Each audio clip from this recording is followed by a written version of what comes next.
Welcome back to From the Bookshelf for another book club episode. Today we'll be starting a brand new book. We are going to be taking a look at Vampire Academy by Richelle Mead. This will be the next book that we dive into and take a look at. Before we get started, go ahead and like and comment on this video, and don't forget to subscribe to the channel to get notified for any future episodes in this series, as well as the weekly downloads on Saturday and anything new we've got going on. So let's get started. We're going to be looking at chapters 1 through 3 today, and let's just jump right in on page 2. So here we see, so in this book we have, vampires and Dhampirs, which are, basically half human, half vampire. And, in their society, the Dhampirs are like the guardians of the vampires. The good vampires. There's two kinds of vampires, the Moroi and Strigoi. The Moroi being the good vampires who, can go out in daylight and they don't kill people and that kind of thing. So in this, we see this idea that animals kind of don't like Dhampirs. It says, speaking about the cat, Oscar, he gave me a wide berth. Animals don't like Dhampirs for whatever reason, but jumped onto the bed and rubbed his head against Alyssa. So, it's not a huge thing. I just think it's weird that the idea that, animals don't like Dhampirs, because they like so in it we see that the cat likes Lissa, who's a Moroi, a vampire, but not Rose, who is a Dhampir. And the thing that makes Rose different from humans, which animals do like, is her vampire blood. So what is it about Dhampirs that animals don't like? Because of the fact that what makes them different from humans is the fact they're a vampire. But clearly we see that it's not the vampire part, because they like the Moroi. So I just think it's an interesting thing, and it's never really explained. And I've always been curious as to what that reason actually is. So let's turn the page to page 4. So in this, Rose is feeling a little faint. So she's sitting at the window, and it says that there's a warm breeze, unseasonably warm for a Portland fall, played with my hair as I leaned out. The street was dark and relatively quiet. So it's saying she's actually literally leaning out the window, which in itself is what I find kind of strange. Just this fact that this teenage girl is just here in the middle of the night on, a street, is just kind of leaning out of her window. And it just seems like an odd thing to do, even if, she wants to get that breeze and stuff like that. It's you don't have to actually be leaning out the window. So it just seems like kind of a strange thing for her to be doing. Not a huge deal, just kind of odd for me. But let's go to page 8. So this is Rose talking about the differences between herself and her best friend Lissa.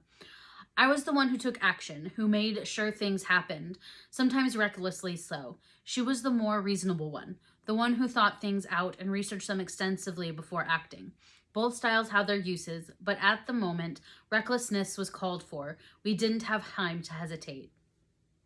So she's saying here, because it appears to Rose that they're about to be caught, since they're on the run from the school that they had left a couple years before. So they're kind of hiding and running, and she sees what she believes to be someone to come and get them and take them back. So she says, I don't have time to think. I don't have time to hesitate. I'm just going to act and react. And that almost seems like kind of a stupid move here.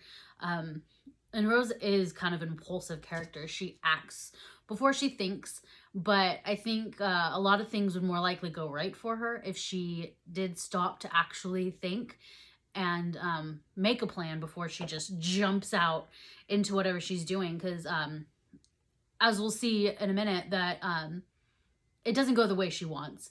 And I think part of that has to do with that she didn't think about the plan, about what they were going to do, how they were going to get away or escape if it came to that. And I think we see that Rose doesn't think a lot at first, but as her character grows and she starts to realize she needs to think about things and plan things, that we actually see her plans and ideas not failing as much, and she kind of like gets done what she needs to get done because she's actually thinking about what she's doing before she just jumps into it. So let's move on to page 11. So let me just read real quick. Her words had no effect on me at first, but calming thoughts gradually began to settle in my mind, coming across through the bond. It wasn't exactly compulsion. She wouldn't use that on me, but it was effectual, as was the fact that we were hopelessly outnumbered and outclassed. So in this, we see Lissa using this bond that they have. They have this physical connection the two of them have between them that nobody else does, that makes it super unique. And she's using this bond to try to like convince Rose not to like act and to do something stupid, as Rose literally just said she was just gonna react and not think, right? So she says it's not compulsion. All vampires have this ability of compulsion, as it sounds, to make others do what they want. However, they're not supposed to use it on other like vampires and dhampirs and stuff like that. Most don't have the ability, whereas Lissa does. And Rose here says that it wasn't really compulsion, it just helped me calm down. But it kind of is compulsion. Like she's like, Rose wants to do something, and Lissa is using this bond to kind of stop her from doing that, to like calm her down, settle her down. And it's like, that's literally what compulsion does for other people. It's just used in a way different from others. So it feels like it's not, but it kind of is. And I don't know if Rose like realizes this, or she's just trying to play it off. Like, Lissa wouldn't do that. She's my best friend. And maybe in a sense, Lissa doesn't even realize that's what she's doing. But if you really think about like the situation itself, like that is what she's doing. All right, so we're going to move on to chapter 2 on page 15. So this next part has a little bit to do with it just not like feeling right. Like it just feels unnatural. Let me read here real quick. It's so Rose is talking to Dimitri, the guardian. They just got back to the school, and they're talking about the headmistress of the school. And Rose says, "Headmistress, whatever. She's still a self-righteous old bit." And she kind of stops, like it ends there, like, and then my words faded as the guardians led us through a set of doors straight into the commons. So they're leading them through the kids at school, right? But it feels kind of weird that she stopped right there, especially since it's literally one syllable, 2 letters. There's not really much between what she does say and what she's going to say. So it feels kind of unnatural that she would stop it like that, just in general. And I feel like it would have just been easier for her to finish it like that, like to finish the word and then kind of like stop from there. I don't know. It felt kind of weird to me when I was reading it. And I don't know if anyone else thought the same thing, but this is my opinion on that. All right. So next we're going to go on to page 20. So in this part, Rose and Lissa are in the headmistress' office with Headmistress Kurova and Dimitri and a couple other of the guardians. And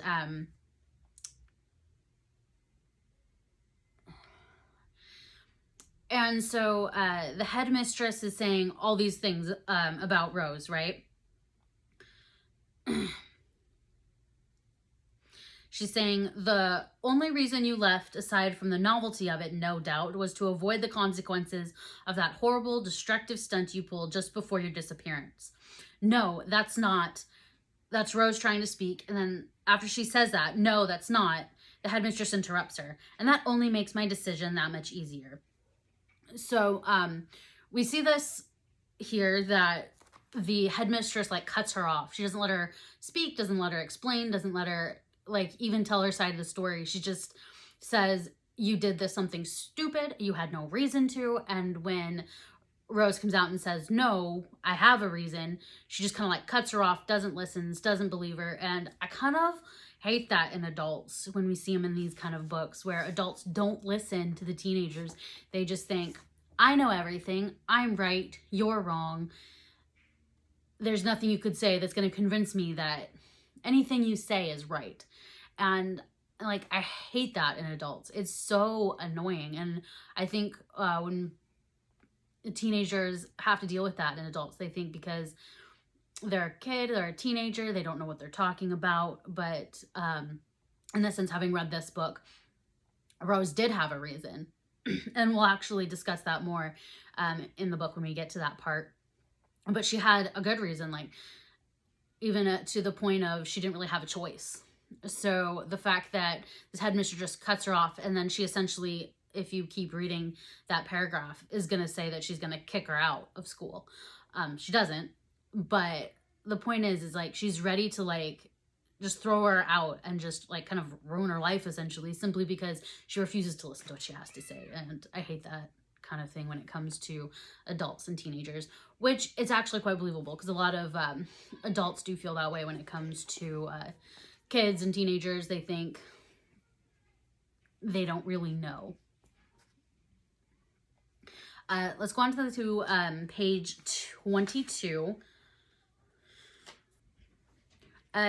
So let me just read this. Real quick, and it's just something that makes no sense in.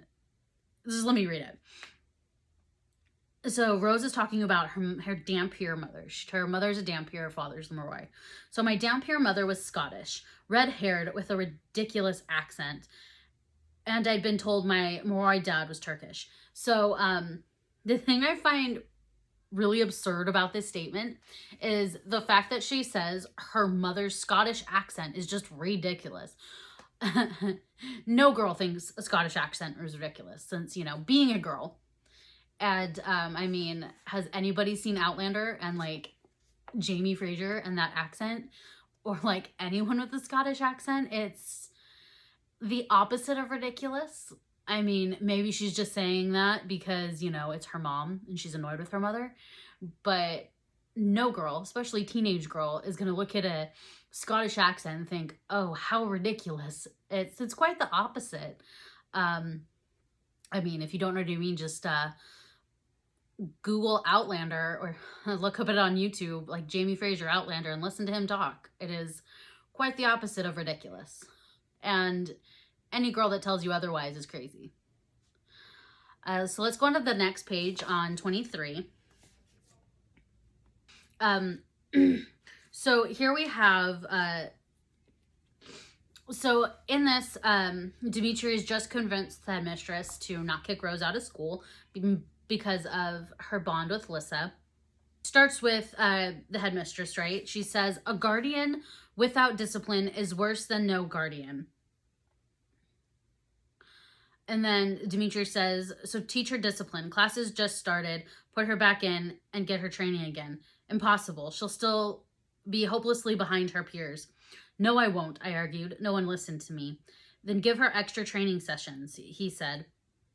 So here's Dimitri arguing with the headmistress about Rose's training and Rose's fighting, and the headmistress knows nothing about fighting, and she's like, well, she's gonna be so far behind she can't catch up. And he's like, he's the one who actually knows about fighting and being a guardian and all of this, and he's over here trying to tell, and she's over here trying to tell him that, oh, she'll just be so far behind, there's absolutely no way she could catch up. It's like, how would you know? You know nothing about fighting. Like, Rose actually knows how to fight, even if she hasn't really been for the last couple of years. Like, how would somebody who has no knowledge on fighting at all be able to tell somebody who's like professional at it what can and can't be done, right? Let's go to page 25. So Rose is kind of giving attitude to this whole idea of what she can and can't do and what she has to be doing to be able to stay in school. And Dimitri says, you're being offered a very generous deal. I suggest you don't let your attitude endanger it. I started to say it wasn't generous at all, but then I caught Dimitri's gaze. It was hard to read.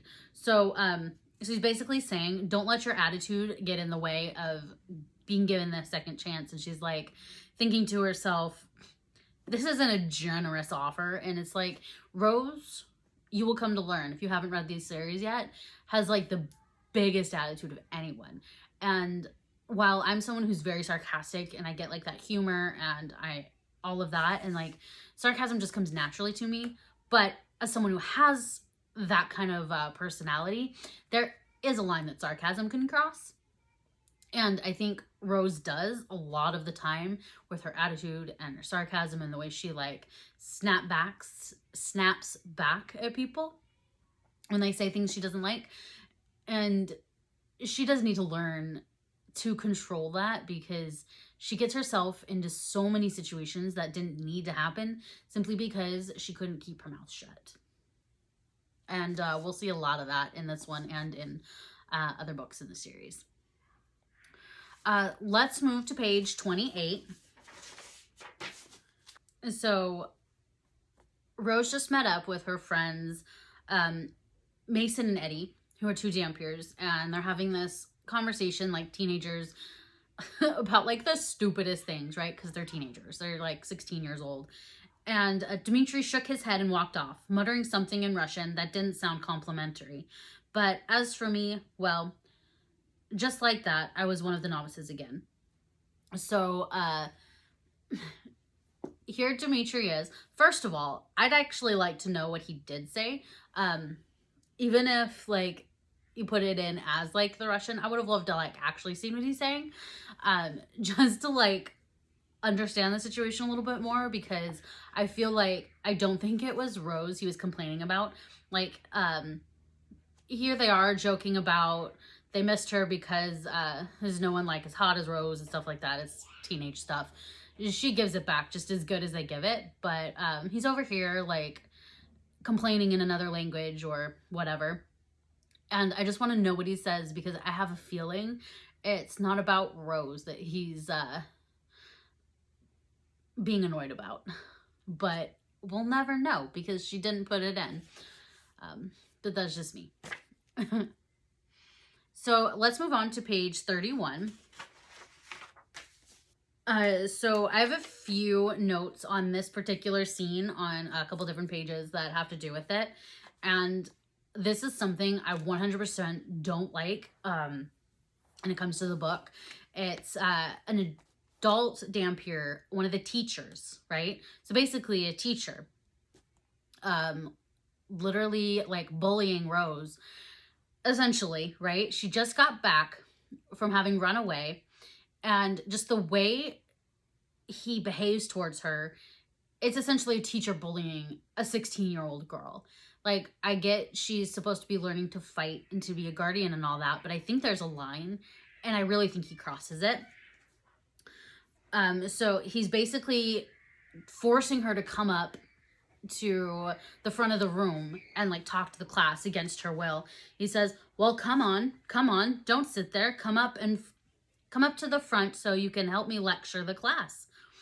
I sank into my seat. You don't really mean. The taunting smile dried up. I mean exactly what I say, Hathaway. Go to the front of the class. And then he proceeds to basically humiliate her, like literally humiliate her in front of the entire class by talking down to her and all of that. But it's like, it says the taunting smile. So he's taunting her. He's purposely baiting her. And yeah, it's just, and a little before that, it says he was sneering at her. His sneer increased. He gestured for me to stand up. But it's like, he's literally just like, I don't know how to explain it. It's just, I feel like his behavior crosses the line between being upset with a student and literally humiliating them. I think while you can be upset and all of that, like crossing into humiliation and shame to prove a point is literally crossing the line. Let's move to page 33. Okay, so the next two things we're going to talk about, one on this one and one on the next one, are kind of the same thing. So Rosa's saying that living out by ourselves wasn't as dangerous as they make it out to seem, because nothing happened to them, right? And he says, safer. We are at war with the Strigoi, he yelled. I could smell coffee on his breath. He was so close. One of them could walk right up to you and snap your pretty little neck before you even noticed him. They're saying they are deadly and they are powerful. And you know what makes them more powerful? No way was I going to let this jerk make me cry. So here he is, literally screaming in her face. Like it says, he yelled, I could smell the coffee on his breath. He's standing so close to her that she can smell the coffee on his breath as he's yelling in her face. Like, I get she did something wrong. She made a mistake. She did something you don't approve of, that the society that you live in doesn't approve of. But like literally screaming in the face of a 16-year-old girl who literally is so ashamed and humiliated by the way he's treating her that she's literally has to force herself not to burst out crying. Because who wouldn't? What 16-year-old girl wouldn't be completely going crazy with a teacher, a grown adult, screaming in their face in front of like 30 other kids? All right, let's go to the next page, 34. He nodded in satisfaction and took a few steps back. Yes, it does. It makes them stronger and harder to destroy. I think the main point, we don't need to read anymore. So the main thing is here, is she basically answers his question and he says, he nodded in satisfaction and took a few steps back. So she finally gives him the answer he wants to hear. And he's like, well, see, I'm right. And it's like, he's literally like congratulating himself on humiliating a kid. Because 16 or not, Dhampir or not, fighter or not, she's still a kid. 16, no matter what, they're kids. They don't, you know what I mean? And he's congratulating himself for screaming in her face and getting the answer he wanted to hear. Like, no, not acceptable. Like, on any level whatsoever. Let's just move on. Page 35. So after this class, this horrible class, she's speaking to Dimitri, who witnessed the whole thing, right? And he says, and she says, and you don't think that was unfair? Was he right? Do you think you were fully prepared to protect Vasilisa? So he's saying that he's not sure if, or she's saying that it was completely unfair for him to have behaved the way he did. And he's like, not necessarily agreeing or disagreeing. And she's saying, what? You don't think what he just did in there was unfair? And he says, well, was he right? Were you better equipped to protect her? And it does not matter if he was right about what he was saying, because he was wrong in the way he did it. Like, being right about the end product of what you're saying and what you're doing shouldn't mean that we brush aside the way you do it. It shouldn't mean that screaming and yelling and humiliating a kid to get your point across is okay as long as his point is correct. No, it's not. It doesn't matter if he was right. What matters is that what he did was wrong. Not what he said. What he said was right. What he did was wrong. And that's the point that Dimitri is clearly ignoring or overlooking at this point. Now, page 38.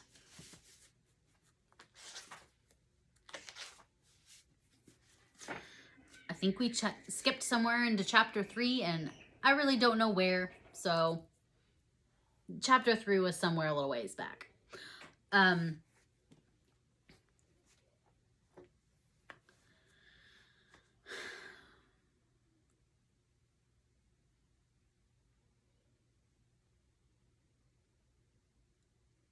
I forgot what I was going to say.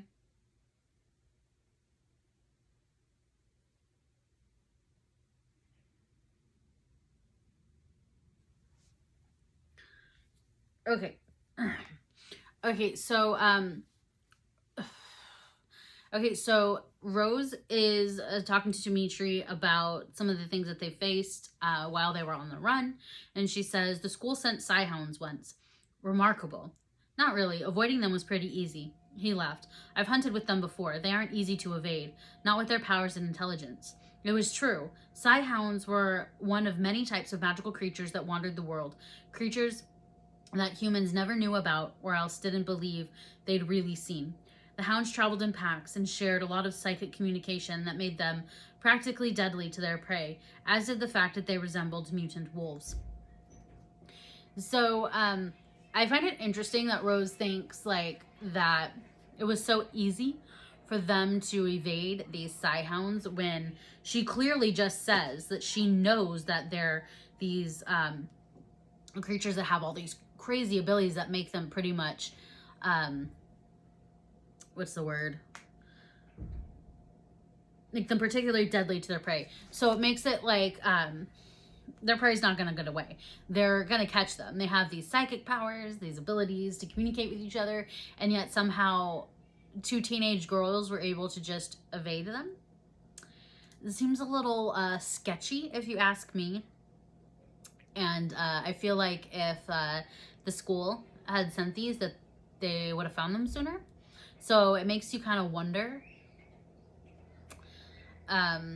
what's going on, because it's a little weird if you think about it, a little sketch, because why would the school send a deadly prey after teenagers when clearly they just sent a bunch of guardians to catch them? If these Psyhounds are such good hunters, why use guardians in the first place? So let's go into our last point on page 40.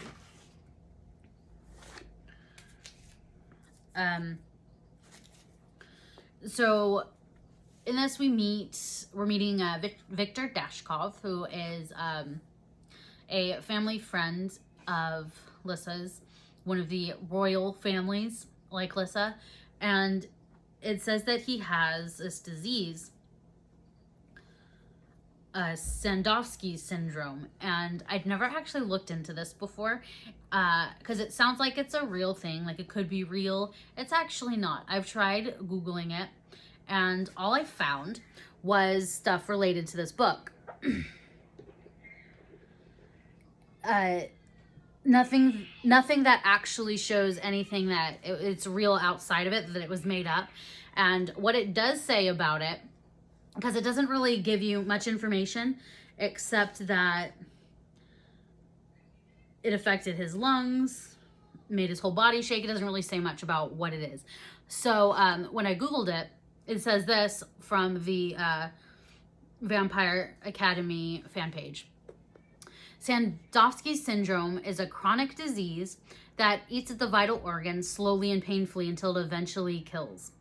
So basically, it's a disease that kills the internal organs, and that's what he has. So I've always been curious about that, because I read this book years ago for the first time, and I never really looked into it to know if it was real or not, if it was just made up, because sometimes books like this use real ones, but sometimes they make them up because it's supernatural. They make up a lot of stuff, but sometimes they don't, like stuff that's just general fiction that could be real, you know, stuff about like hospitals and things like that with real diseases. But in this one, I thought just maybe it was real, but when I looked it up, it was not. But I feel like there probably are diseases out there that do the same kind of thing, but alas, this one is not real. All right, so that is it for this first episode of Vampire Academy. I hope you enjoyed hearing my thoughts on the first few chapters. And we'll be back next week for part 2 of the series.